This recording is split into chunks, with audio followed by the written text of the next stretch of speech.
On va prendre tout un framework qui nous explique comment utiliser les choses.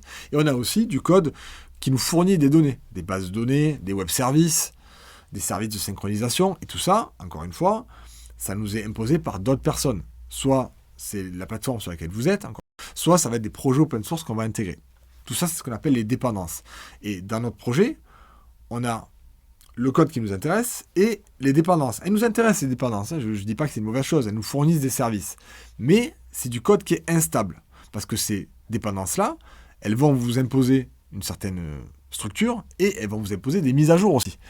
Parce que chaque fois qu'elles vont évoluer, elles vont dire aux gens qui utilisent ces dépendances-là, attention, on évolue, maintenant ce que vous faisiez comme ça, il faut le faire comme ça.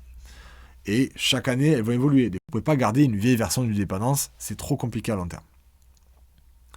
Donc avec ce nouveau problème, l'architecture logicielle, là on commence à y penser de plus en plus. Parce que généralement, quand on arrive ici, on a un peu plus d'expérience et on entend parler de ces notions d'architecture logicielle. Au début, on se préoccupait que des choses très simples parce qu'on avait tellement de choses à apprendre qu'on n'avait pas idée que l'architecture logicielle, ça existait, même si on en faisait. Et là, on commence à y réfléchir.